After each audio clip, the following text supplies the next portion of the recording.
నమస్తే, welcome to special drive. నేను పద్మ. తెలంగాణ ఆత్మగౌరవానికి ప్రతీకగా నిలిచిన బతుకమ్మ పండుగ చింతమడక నుంచి లండన్ వరకు ఘనంగా జరగగా ఈ వేడుకల్లో తెలంగాణ జాగృతి అధ్యక్షురాలు కల్వకుంట్ల కవిత ప్రత్యేక ఆకర్షణగా మారారు. లండన్లో తెలంగాణ జాగృతి యూకే శాఖ ఆధ్వర్యంలో నిర్వహించిన బతుకమ్మ సంబరాల్లో పాల్గొన్న అనంతరం అక్కడి తెలంగాణ బిడ్డలతో కవిత ముచ్చటించారు. ఈ నేపథ్యంలో ఆమె గట్టిగా స్పందించారు. తన వెనక ఏ జాతీయ పార్టీ లేదని స్పష్టం చేస్తూ గత 20 ఏళ్లుగా తెలంగాణ కోసం బీఆర్ఎస్ పార్టీ కోసం తాను కష్టపడ్డా అని గుర్తు చేశారు. గత ఏడాది దురదృష్టకర పరిస్థితుల్లో బతుకమ్మ వేడుకలకు దూరమైన తాను ఈసారి చింతమడక నుంచి ఖతార్, మాల్టా, శ్రీరాంపూర్, హైదరాబాద్ వరకు చివరికి లండన్లోనూ బతుకమ్మ సంబరాల్లో పాల్గొన్నానని వివరించారు. ఎక్కడికి వెళ్లినా తెలంగాణ ఆడబిడ్డల నుండి అపూర్వమైన స్పందన లభించిందని ఆనందం వ్యక్తం చేశారు. ఇక రాజకీయ అంశంపై కూడా కవిత తన మనసులోని మాట బయటపెట్టారు. ఉద్యమ పార్టీ అయిన బీఆర్ఎస్తో చీలికలు రావద్దనే తాను ఎన్నో అవమానాలు, ఇబ్బందులు భరించానని ఆవేదన వ్యక్తం చేశారు. పార్టీ బాగుండాలంటే తెలంగాణ బాగుంటుందని నమ్మి తాను తగ్గి నిలబడ్డా అని చెప్పారు. తన ఓటమి నుంచి అసెంబ్లీ ఎన్నికల్లో బీఆర్ఎస్ ఓటమి వరకు ఎన్నో కుట్రలు జరిగాయన్నారు. ఆడబిడ్డగా కుటుంబం బాగుండాలి, పార్టీ బాగుండాలి అనే ఉద్దేశంతో తాను ఎంతగా సఫర్ అయినా ఏ ఒక్క విషయం కూడా బయటకు చెప్పలేదన్నారు. తప్పనిసరి పరిస్థితుల్లోనే తాను మాట్లాడాల్సి వచ్చిందన్నారు. విషయాలు ప్రజల్లోకి వచ్చిన తర్వాత వాటిపై స్పందించకపోతే, మాట్లాడకపోతే అది తన తప్పు అవుతుందని, అందుకే తాను రియాక్ట్ కావాల్సి వచ్చిందే తప్ప తాను ముందే ఎలాంటి యాక్షన్ తీసుకోలేదన్నారు. ఆ విషయం తెలంగాణ ప్రజలందరూ గమనిస్తున్నారని అన్నారు. తాను విదేశాల్లో ఉన్నప్పుడు అనవసరంగా తెలంగాణ బొగ్గుగని కార్మిక సంఘం గౌరవ అధ్యక్షురాలి పదవి నుంచి తప్పించారని, ఇలాంటి విషయాలన్నీ తాను ప్రజల ముందు ఉంచారని చెప్పారు. తనను పార్టీ నుంచి బయటకు పంపడంతో పార్టీ ప్రాథమిక సభ్యత్వంతో పాటు ఎమ్మెల్సీ పదవికి రాజీనామా చేశారని చెప్పారు.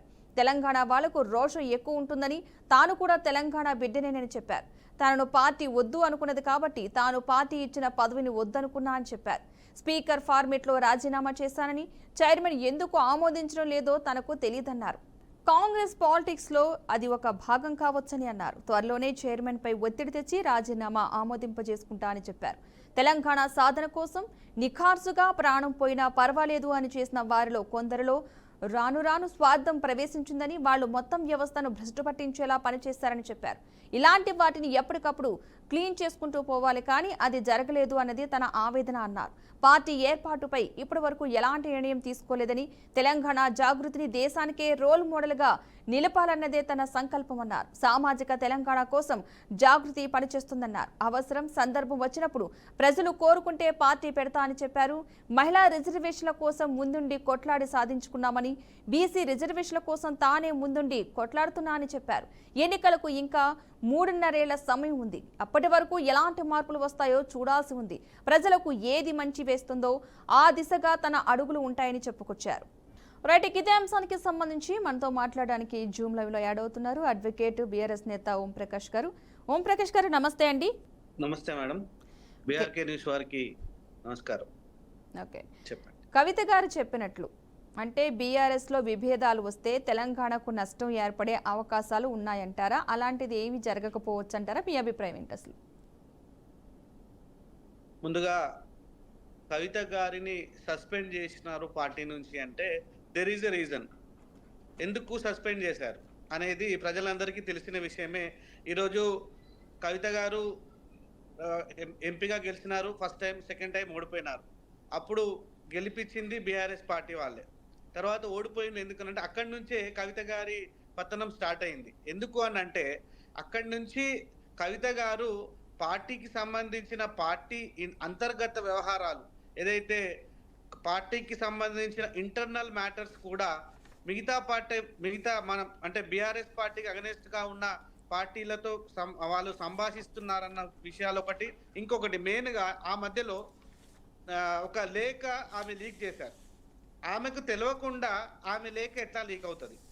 సో ఈ లేఖ లీక్ అయింది. తర్వాత ఆమెకి ఈ జాతీయ పార్టీలతోని కొన్ని సంబంధాలు ఉన్నాయి అన్న విషయాలు తెలిసి అవి పార్టీని డ్యామేజ్ చేస్తున్నాయి అన్న ఉద్దేశంతో మా బీఆర్ఎస్ పార్టీ ఫౌండర్, అప్పటి టీఆర్ఎస్ పార్టీ ఫౌండర్, తెలంగాణ రాష్ట్ర సాధకుడు కేసీఆర్ గారు ఆ విషయాన్ని గమనించి పార్టీ కంటే ఏది ముఖ్యం కాదు, కన్న కూతురు కంటే పార్టీనే ఇంపార్టెంట్ అన్న ఉద్దేశంతో ఆమెని పార్టీ నుంచి సస్పెండ్ చేయడం జరిగింది.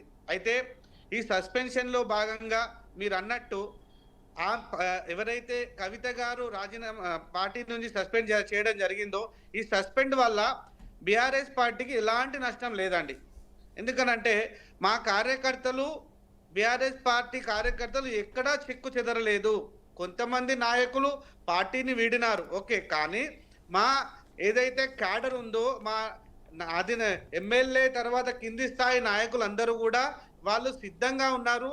బీఆర్ఎస్ పార్టీకి వాళ్ళు మళ్ళీ బీఆర్ఎస్ పార్టీని అధికారంలోకి తీసుకురావడానికి కంకణబద్దులై ఉన్నారండి. అంటే మీరన్నట్టు ఆ లేఖ లీక్ అవడానికి కారణం కవిత గారే అంటారా? ఎందుకు అంటే అంత లేఖ లీక్ చేయాల్సిన అవసరం ఏముందంటే ప్రజలకి తెలియాలన్నా, లేతే ఆ లేఖలో ఉన్న సారాంశం పార్టీలోకి ఇంతే పెద్దల వరకు వెళ్ళదు అని చెప్పేసి అని మీరు ఎందుకు లీక్ అయింది అనుకుంటున్నారా లేఖ వచ్చేసి? Good question madam. విషయం ఏంటంటే ఇప్పుడు నేనొక లేఖ రాస్తాను, అది చిన్నగా. ఆ లేఖ రాసి నా దగ్గర పెట్టుకుంటాను, కానీ బయట వాళ్ళకి బయట వాళ్ళకి వెళ్తుంది అంటే అది నేను లీక్ చేసినట్టే కదా. చిన్న క్వశ్చన్, ఇది చిన్న పాయింట్, అర్థం చేసుకోవాలి మనం అందరం కూడా. ఈరోజు ఆమె స్వయాన కేసీఆర్ గారి కూతురు, ఆమెకి డైరెక్ట్గా అపాయింట్మెంట్ తీసుకోకుండా డైరెక్ట్గా వెళ్ళే అవకాశం ఉంది కేసీఆర్ దగ్గరికి కానీ కేటీఆర్ దగ్గరికి కానీ. ఆమె వాళ్ళ ఈ కుటుంబంలో మనిషి, ఆ కుటుంబంలో మనిషి ఎప్పుడైనా ఇంటికి వెళ్ళొచ్చు, ఫోన్లో మాట్లాడవచ్చు, లేదా ఇంటికి వెళ్ళినప్పుడు కూడా వెళ్ళి మాట్లాడవచ్చు. అలా కాకుండా ఒక లేఖను అట్లా లీక్ చేసి ఆ లేఖ ద్వారా ఏదో పర్సనల్ అటెన్షన్ అనేది జరుగుతుంది అనేది నా అభిప్రాయం. ఆ లేఖ అనేది కేసీఆర్ గారు చాలా దగ్గర మనిషి, సొంత నాన్న. ఆ కేసీఆర్ గారిని మాట్లాడే అవకాశం లేదా? ఆమె ఎన్నిసార్లు వెళ్ళి మాట్లాడినారు, ఎన్ని విషయాలు మాట్లాడినారు.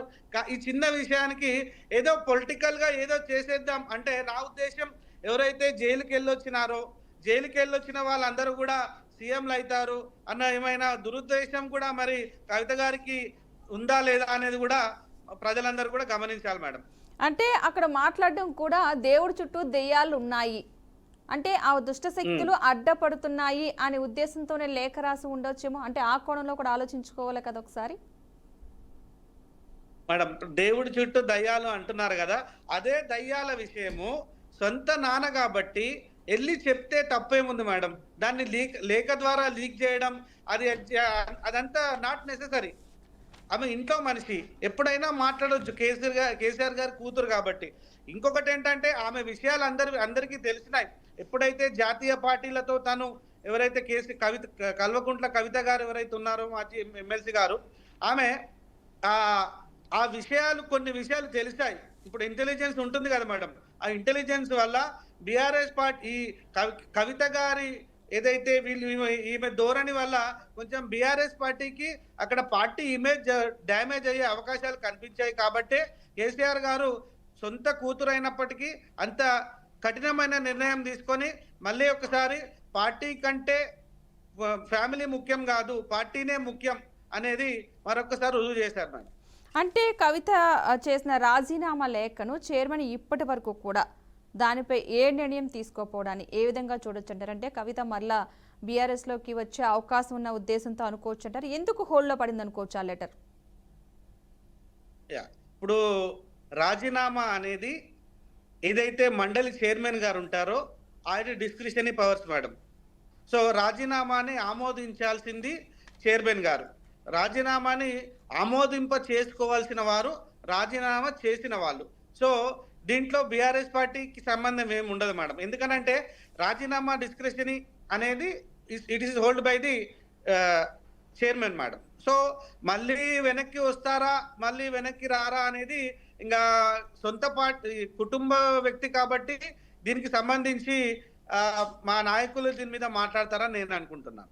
అంటే మీకున్న దాన్ని బట్టి, అంటే మీరు ఇన్ని సంవత్సరాల నుంచి చూసుంటారు కదా, ఒక బీఆర్ఎస్ పార్టీలో ఉండి కూడా మీకు అర్థమై ఉంటుంది కవిత మెంటాలిటీ ఏంటి, అంటే ఫ్యామిలీ మెంబర్స్ ఏ విధంగా రియాక్ట్ అయ్యే అవకాశం ఉందని చెప్పేసి అర్థమై ఉంటుంది. అంటే బీఆర్ఎస్కి వ్యతిరేకంగా మాట్లాడుతున్న కవితని మళ్ళీ బీఆర్ఎస్ పార్టీలో చేర్చుకునే ఉద్దేశం మీదే అలా పక్కన పెట్టారు అంటే ఇప్పుడు అధికార పక్షంగా ఉన్న కాంగ్రెస్ పార్టీ నాయకులు కావచ్చు, బీఆర్ఎస్ పార్టీ నేతలు కావచ్చు ఒక మాట అంటున్నారు, వీళ్ళ లోపలగా ఒక డ్రామా చేస్తున్నారు పొలిటికల్గా, తర్వాత వీళ్ళందరూ ఒకటే అంటున్నారు. సో ఇది కూడా నిజమయ్యే ఛాన్సెస్ ఉన్నాయంటూ కూడా చాలా వస్తుంది ప్రచారం. మరి దీనిపై మీరేమంటారు?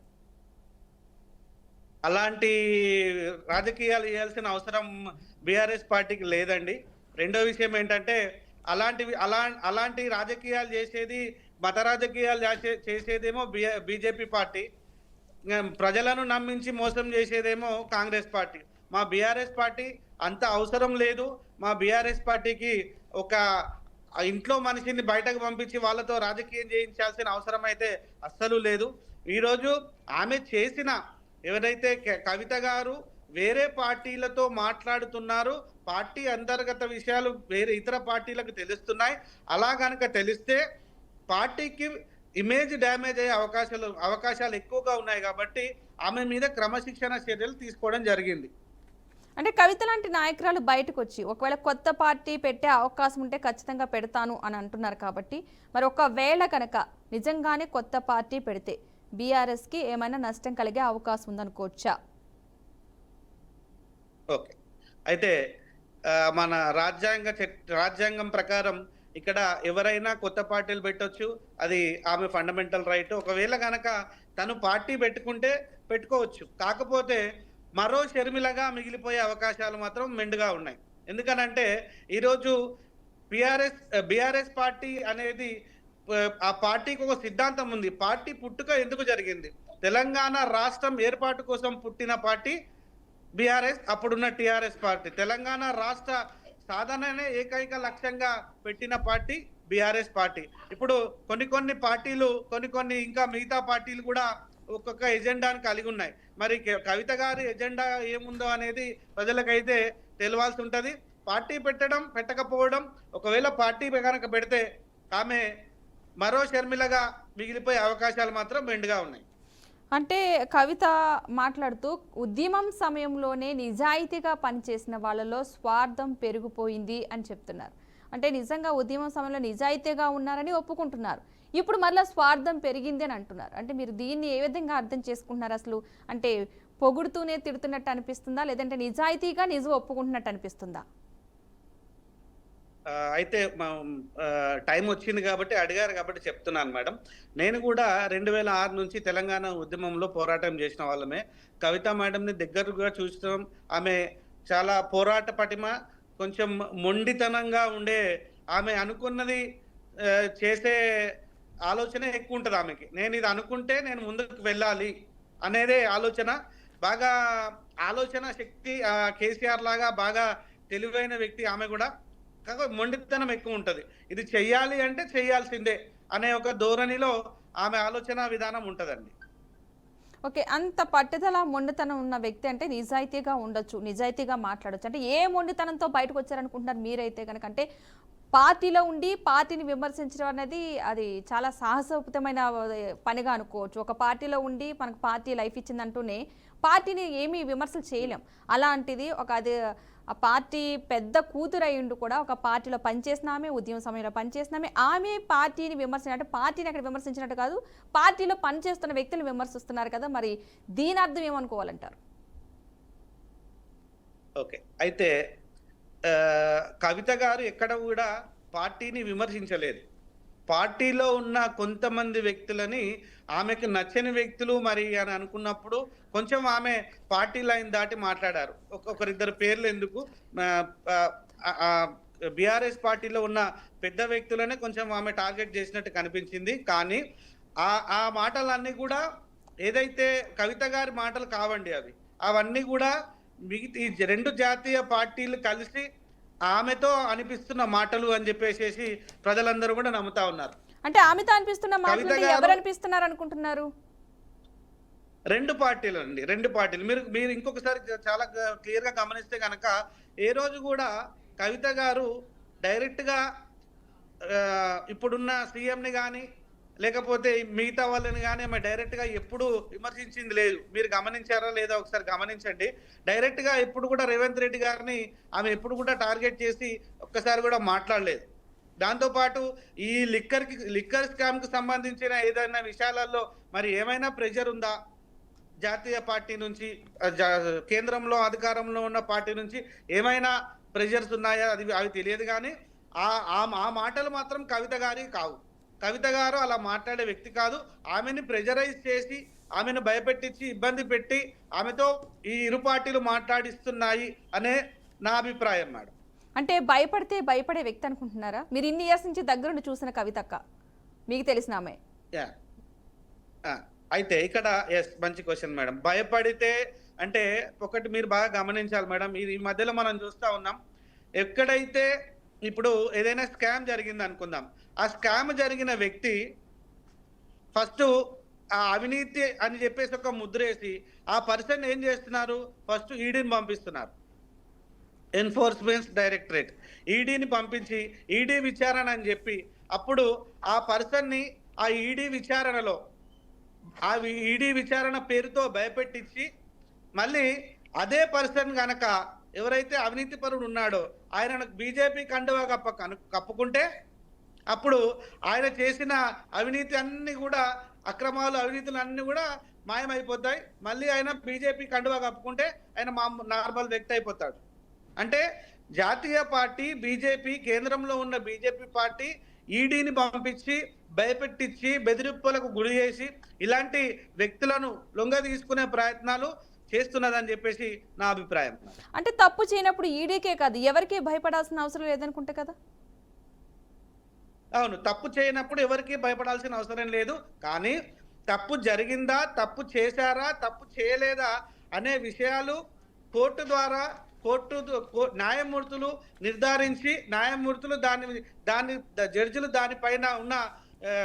దానిపైన ఉన్న నిజాలు వాస్తవాలు ఏమిటో చేసిన తర్వాత నిజంగా కవిత గారు గనక ఏదైనా లిక్కర్ స్కామ్ లో గనక పార్టిసిపేట్ చేసి ఉంటే ఆమెను ఖచ్చితంగా చట్టపరంగా శిక్షించడం అందరికీ ఇంకా తప్పదన్నట్టే కదా. Okay, right. మనతో పాటు జాయిన్ అవుతున్నారండి కాంగ్రెస్ పార్టీ అధికార ప్రతినిధి వెంకట్ గారు కూడా. నమస్తే అండి వెంకట్ గారు. ఓకే, కవిత వ్యాఖ్యలు మీకు ఏ విధంగా అనిపిస్తున్నాయి? అదేవిధంగా అవేమైనా కాంగ్రెస్కి సపోర్ట్ అవుతాయని అంటున్నారు. ఎంతవరకు మీరు నిజంగానే సపోర్ట్ అవుతాయి అంటారా, లేదంటే అలాంటిది ఏమీ లేదనిపిస్తుందా మీకు? మేడం, మీకు పెద్దలకు నమస్కారం. ఇప్పుడు కవిత గారి ఇష్యూని మేము ఏదో తెలంగాణ రాష్ట్ర సమస్యగా మేము చూడబోము కూడా. వాళ్ళ ఇంట్లో ఉన్న ఆస్తి పంపకాల విషయంలో కొట్లాట జరుగుతుంది. ఆ జరిగే క్రమంలో వాళ్ళు సంపాదించుకున్న ఆస్తి కానీ, లేకపోతే వాళ్ళు కొట్లాడుకుంటున్న ఆస్తి కానీ వాళ్ళ ఆస్తి కాదు. అది వాళ్ళ తెలంగాణ ప్రజల ఆస్తి, తెలంగాణ ప్రజల సొమ్ము. ఏది నీళ్ల పేరుతో, నిధుల పేరుతో, నియామకాల పేరుతో దోచుకున్న సొమ్ము అది. ఆ సొమ్మును తిరిగి తెలంగాణ రాష్ట్ర ప్రజలకు ఇవ్వాల్సిన బాధ్యత కవిత గారికి ఉంటుంది. అంతే తప్ప మా బావగారు తిన్నారు, ఆ తిన్న బాధ్యత మా నాన్నగారి మీద పడుతుంది, తెలంగాణ ప్రజల దగ్గర విలన్ అవుతున్నారు, ఇన్ని ఇబ్బందులు అవుతున్నాయి, అట్లా అవుతున్నాయి, ఇట్లా అవుతున్నాయి అని చెప్పి చెప్పడం కాదు మేడం. ఇబ్బందులు అవుతున్నప్పుడు చేసినప్పుడే చెప్తే అయిపోయేది కదా. తెలంగాణ ప్రజల మీద ప్రేమ ఉంటే చేసినప్పుడు చెప్తే ఇంకా అయిపోయేది. కానీ ఆ రోజు చెప్పకుండా, ఆ రోజు మాట్లాడకుండా మొత్తం తిని బినామీల పేరుతో మార్చుకున్న తర్వాత, దేశాలు దాటించిన తర్వాత ఇప్పుడు తిన్నారు, ఇది చేసిరు, అది చేసిరు అంటే తెలంగాణ ప్రజలు మోసం చేసినట్టే కదా. కాబట్టి ఒకటే మాట, కవిత గారు ఈ మాట చెప్పినందుకు కవిత గారు సస్పెండ్ చేసిరా, లేకపోతే హరీష్ రావు గారు తిన్నదాన్ని ఎట్లయినా కక్కిస్తారని చెప్పి సస్పెండ్ చేసిరా, పార్టీకి వ్యతిరేక కార్యక్రమాల్లో భాగంగా సస్పెండ్ చేసిరా అని చెప్పి తెలంగాణ ప్రజలు అర్థం చేసుకోలేనంత హీనస్థితిలో ఉన్నారనేది వాళ్ళ భ్రమని నేను నమ్ముతా. అదేవిధంగా ఇంకో మాట కూడా నేను చెప్తున్నా చూడండి మేడం. తెలంగాణ రాష్ట్రంలో ఈరోజు తెలంగాణ రాష్ట్రం అప్పుల పాలైంది అంటేనే దాని వెనకాల కవిత గారి కుటుంబం యొక్క ప్రమేయం ఉంది. కేవలం నా పెళ్లి చేయడానికి కూడా పైసలు లేవన్న కవిత గారు ఈరోజు దాదాపు కొన్ని వేల కోట్లు, లక్ష కోట్లకు పడిగెత్తురు. ధరణి భూముల పేరుతో, కాళేశ్వరం పేరుతో, వీటి పేరుతో ఏదో వేగంగా చెప్తున్నాం, ఉన్న వాస్తవాలు చెప్తున్నాం. కేసీఆర్ గారి మీద మచ్చ వచ్చిందని చెప్పి కవిత గారు అంటున్నారు. కేసీఆర్ గారికి తెలియదండి, ఉప ఎన్నికలు వచ్చిన ప్రతిసారి వందల కోట్లు, వేల కోట్లు అక్కడ ఏది పోస్తున్నప్పుడు, దార పోస్తున్నప్పుడు ఆ పైసలు ఏడు నుంచి వచ్చినాయని చెప్పి హరీష్ రావు గారిని కేసీఆర్ గారిని అడగలేదా? కేవలం కేసీఆర్ గారి మీద విక్టిమ్ కార్డు వాడడం కోసం ఏదో ఇదొక నాటకీయ డ్రామా లాగా చేస్తే మాత్రం తెలంగాణ ప్రజలు హర్షించరు, తెలంగాణ ప్రజలు ఎట్టి పరిస్థితుల్లో స్వీకరించరు. ఒకటే మాట చెప్తున్నాం, వాళ్ళ ఆస్తుల పంపకాల విషయంలో మాత్రమే ఇబ్బందులు జరుగుతున్నాయి, అంతే తప్ప అంతకంటే ఇక్కడ జరుగుతున్న వ్యవహారం ఏం లేదు, ఏం కాదు. కానీ తెలంగాణ రాష్ట్రంగా మేము అనేది ఒకటే. కవిత గారు ఏదో రాజకీయంగా అప్పుడప్పుడు పొలిటికల్ స్టేట్మెంట్ ఇవ్వడం కాదు. ఈ రోజు కవిత గారు ఇచ్చే స్టేట్మెంట్ తో బీఆర్ఎస్ పార్టీ భూస్థాపితం అయిపోతుందని చెప్పి మేము అట్లా ఆలోచిస్తలేం. బీఆర్ఎస్ పార్టీని ఏది కవిత గారి ద్వారా భూస్థాపితం చేసే విషయంలో కూడా కాంగ్రెస్ పార్టీ ఎటువంటి ఇన్వాల్వేషన్ పోదు. కానీ మా కన్సర్న్ అలా ఒక్కటే, ఈ రోజు కవిత గారు చేసిన ప్రతి విమర్శ వెనకాల గనుక అర్థం ఉందని మేము నమ్ముతున్నాం, తెలంగాణ ప్రజలు కూడా నమ్ముతున్నారు. కాబట్టి హరీష్ రావు గారు, సంతోష్ రావు గారు ఎన్నో విల్లాలు వెంచర్లు చేస్తున్నారు, పెద్ద పెద్ద ప్రాజెక్టులు చేస్తున్నారు అని చెప్పి చెప్తున్నారు కదా. కవిత గారు ఒకటే మాట అంటున్నాం, మీరు ఒకసారి ఇవన్నీ చిట్టా బయటికి తీయండి, సాక్ష్యాధారాలతో సహా ప్రభుత్వానికి ఇవ్వండి, అటు కేంద్రంలో ఉన్న ఈ ఏసీబీలకు ఈడీలకు కూడా ఇవ్వండి, అవన్నీ బయటకు వస్తాయి. మీరు తిన్నారు తెలంగాణ ప్రజల సొమ్ము అని చెప్పి చెప్పండి, కేసీఆర్ గారి దగ్గర చెప్పండి. కేసీఆర్ గారు నమ్మిన లెక్క ప్రకారమే హరీష్ రావు గారు తిన్నదని తెలిస్తే మాత్రం మిమ్మల్ని ఎట్లా సస్పెండ్ చేశారో హరీష్ రావు గారిని కూడా అట్లే సస్పెండ్ చేస్తారు. అట్లా సస్పెండ్ చేసినప్పుడు ఆటోమేటిక్గా తెలంగాణ ప్రజలు ఆలోచిస్తారు, వీళ్ళు నిజంగా పైసలు తిన్నారని తెలుస్తుంది. సో ఇదంతా ఆధారాలతో సహా తెలంగాణ ప్రజల మీద ప్రేమతో చేస్తే బాగుంటది. అంతే తప్ప కేవలం నన్ను బయటికి పంపిస్తురనో, లేకపోతే నా మీద సోషల్ మీడియాలో ప్రచారాలు చేస్తురనో, లేకపోతే నా లేఖను బహిర్గతం చేసిరనో, ఈ అంశాల మీదనే కనుక కవిత గారు స్టేట్మెంట్ ఇస్తున్నారంటే మాత్రం 100% మీలో మీరు మాత్రమే ఒక స్వార్థ ప్రయోజనాల కోసం తెలంగాణ రాష్ట్ర ప్రజలు మేడం ఒకటే మేడం, ఇప్పుడు మేమేమంటున్నాము, తెలంగాణ రాష్ట్రంలో కవిత గారు ఇచ్చిన ప్రతి స్టేట్మెంట్లు కానీ, కవిత గారు చేస్తున్న విమర్శ కానీ వాళ్ళు తిన్నారు మింగారని మాత్రమే చెప్తుంది. తిన్న పైసలు తెలంగాణ ప్రజల పైసలు, మింగినప్పుడు మాట మాట్లాడలే, ఇప్పుడు తీరా తిన్న తర్వాత ఒక మాట మాట్లాడుతున్నారు. ఆ ప్రతి అంశాన్ని ఆధారాలతో కవిత గారు ఇవ్వాలని అడుగుతున్నాం మేము. Okay, right. థ్యాంక్ యూ అండి వెంకట్ గారు, ఓంప్రకాష్ గారు, డ్రైవ్లో పాల్గొనేందుకు థ్యాంక్ యూ సో మచ్ అండి. మనకి టైం అయిపోయింది, లేదంటే ఇంకొంత మాట్లాడేవారు. రైట్, థ్యాంక్ యూ అండి, థ్యాంక్ యూ సో మచ్. చూసారు కదండి, ఇది ఇక వాళ్ళ special drive. Keep watching BRK news Telugu సత్తా.